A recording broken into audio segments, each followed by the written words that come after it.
제리 라슨 작가님의 뇌와 종교 교육은 두 문장으로 정리할 수 있을 것 같습니다. 첫째, 모든 인간은 완성된 잠재성을 가지고 태어난다.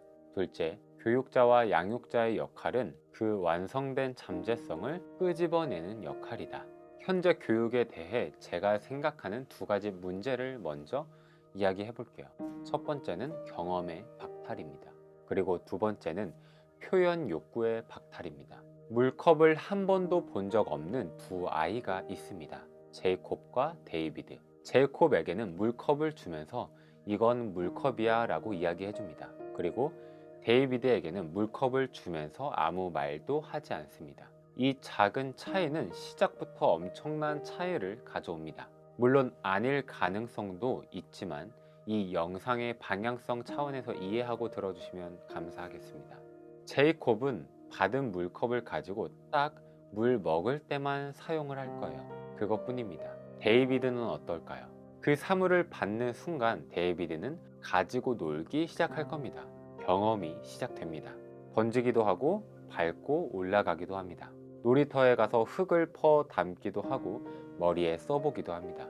다양한 경험, 다양한 생각이 이루어집니다. 데이비드에게 물컵이라는 타이틀은 이제 중요하지 않습니다.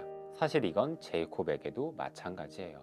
그리고 우리에게도 마찬가지입니다. 이런 이름들, 이름표, 꼬리표 이런 작업이 물론 이점도 있습니다. 하지만 우리가 분명히 알아야 할 것은 한계라는 프레임을 설정하기도 한다는 겁니다. 제이콥의 경우 물컵이라는 타이틀이 생각과 경험을 제한하게 된 경우입니다. 데이비드는 처음부터 프레임이 없었기 때문에 나무가 가지를 뻗으며 성장을 하듯 경험과 생각의 확장이 일어날 수 있었습니다. 이 과정을 통해 데이비드는 제이콥보다 창의력, 사고력, 문제 해결력 등과 같은 능력들이 향상할 수 있는 겁니다. 이런 이야기가 나와 무슨 상관이지 하는 분들이 계실 것 같아요. 그래서 이제 성인분들에게 적용을 해볼게요. 바로 미디어입니다. 미디어는 단방향 소통입니다. 사실 일방적인 통보에 가깝습니다. 우리의 의견, 생각, 기분, 상태, 감정을 전혀 고려하지 않습니다. 우리의 호흡, 속도도 배려하지 않습니다. 이것 중에 가장 큰 문제는 우리의 생각을 요구하지 않는다는 겁니다. 그래서 우리는 미디어를 시청할 때 아무 생각을 하지 않습니다. 그래서 미디어 시청을 좋아하기도 합니다. 가끔은 생각 없이 볼 수 있는 드라마나 영화가 좋습니다. 그렇게 휴식을 취하는 거예요. 그런데 우리가 조심해야 할 건 학습되면 위험해집니다. 생각을 하지 않고 보내는 시간이 많아질수록 우리는 생각을 하지 않는 걸 더 잘하게 됩니다. 그리고 우리는 당연히 못하는 건 하기 싫고 잘하는 걸 더 하고 싶어 하니까 그래서 생각을 하지 않는 걸 더 잘하게 된 우리는 더 생각을 하지 않으려고 합니다. 생각을 하지 않는 자리로 더 가려고 합니다. 이게 학습이 되고 습관이 되면 정말 무서운 거예요. 우리는 더 이상 생각을 할 수 없는 존재가 되는 겁니다.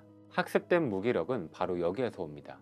여러분이 하는 생각이 여러분을 만드는데 생각이 없다면 여러분도 없습니다. 생각을 점점 잃어간다는 것은 나를 잃어가는 것과 같습니다. 여기서 우울증과 무기력증, 불안, 수면 장애 등과 같은 증상이 나오게 됩니다. 잘 한번 생각해 보세요. 여러분이 미디어를 시청하는 게 정말 휴식을 위해서인가요?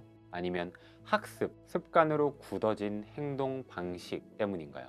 여러분이 의식적으로 휴식을 위해서 미디어를 시청하고 계신가요? 아니면 학습된 무기력으로 나도 모르는 사이에 휴대폰을 들고 무언가를 보고 계신가요?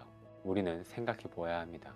아무 생각 없이 시간을 보내면서 휴식을 하려는 의도인 건지 아니면 생각을 하지 않고 시간을 보내는 게 내가 아주 잘하게 된 습관 중에 하나가 된 건지 그래서 내가 무의식 중에 하고 있는 것은 아닌지 잘 한번 점검해 보아야 합니다.